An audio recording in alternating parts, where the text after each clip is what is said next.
everyone. Happy Valentine's Day. Such a weird day, right? Can be beautiful, can be weird, can be awkward, can be disappointing. So I went live on Instagram today and in my Dance to Oneness Facebook group talking about this. And I wanted to talk here on YouTube about it as well. In that, what do you do when relationships are disappointing, right? So lately I've been kind of feeling like a little bit disappointed in certain situations in my life. And today, on Valentine's Day, when, the expectation of relationships is up, I started looking at, so what am I looking in, my relationships for? Like, what is it that I want from this person, from friend, from lover, from husband, wife, whatever it is? What am I looking for? Like, what is it I'm trying to get from them? And what came up for me was like kindness, caring, nurturing, and connection. And it's like, okay, so if I truly had kindness and caring and nurturing and had that connection with myself, I wouldn't be looking to someone else for it. So a lot of times we are looking outside of ourselves for certain energies and we're not willing to be them and gift them to ourselves. And only when we gift them to ourselves can we then receive them from another. So what is it that you keep looking in relationship for that you haven't yet taught yourself to give to yourself? One of the things I was looking at the other day, I was talking to a friend and we were talking about nervous systems, okay? And so a lot of us as children, maybe one of our parents wasn't emotionally available for us. Or maybe you didn't learn to self-soothe as a child, or you didn't get the caring or the nurturing you needed. So then you get older and what happens is that you look in your relationships for it. And they actually did a study and they show like a lot of men marry women that are like their mothers and a lot of women marry men that are like their fathers. And I was talking to a friend about this and I said, in my last relationship, there was times where I felt like I was his mother. Like I was like always kind of like hugging him, soothing him, like being a kindness and a nurturing for him and his body. And I can see now where he actually didn't know how to self-soothe himself. So he needed to get that from me. But when you look at that, that isn't really a healthy relationship. If you are turning to your partner, which is supposed to be your partner, not your parent, to be an energy of a parent, that's not healthy, right? So, but we do that when we don't know how to self-soothe ourselves.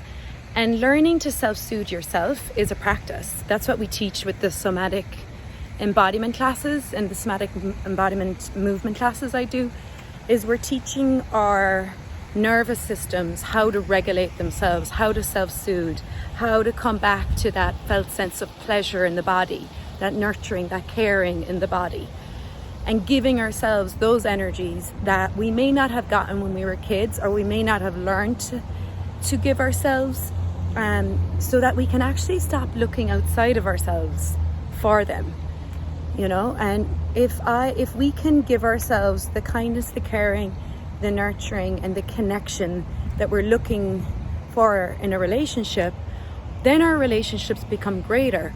Then our relationships become creative and generative, and they're not based on a need or a lack. And so many people just jump from one relationship to the next relationship and repeat the same patterns over and over, and they haven't learned to give themselves the energies that they're looking for in the other person. And ultimately then that leads to expectations in relationships, which leads to rejections, which leads to separation and then breakdown of the relationship.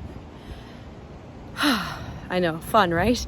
So what if wherever you are today, whether you're in a relationship or not in a relationship, what if the greatest relationship you have is to yourself? And I know that sounds very like, love yourself, but it's true. Like, we have to learn to give ourselves the kindness, the caring, the nurturing, the love, the gratitude, the vulnerability, the connection with ourself. And everything comes from within. And if I can be connected feel that connection within me, then I feel connected to everyone else in the world.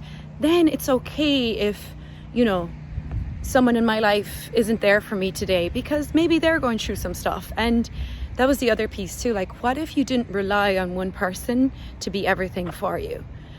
First of all, be it for you first, and then have people around you who support you, who lift you up, but don't expect them to always be there for you. Don't expect them to be everything for you, because nobody can be everything for you.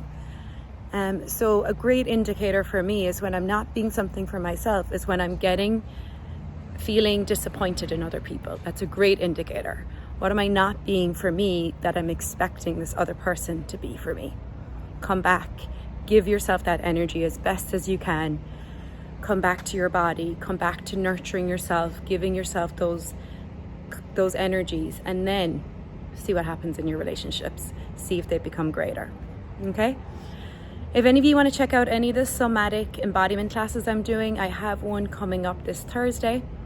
Somatic embodiment, we're going to use sound to regulate our nervous system and some gentle movement. And then if you're watching this in the future and the day after Valentine's Day, which is Thursday, is already gone, you can also go to my shop, and I have past somatic embodiment classes there that I did. The last one I did was Trusting You with Money, which was a really good one too. So www.amyshine.net/store or www.amyshine.net/events for classes that are happening. If you want to be on live, and if you want the replay, go to my shop. All right, guys, have a beautiful day. Be kind to you, nurture you, fill yourself up, and see you soon. Bye.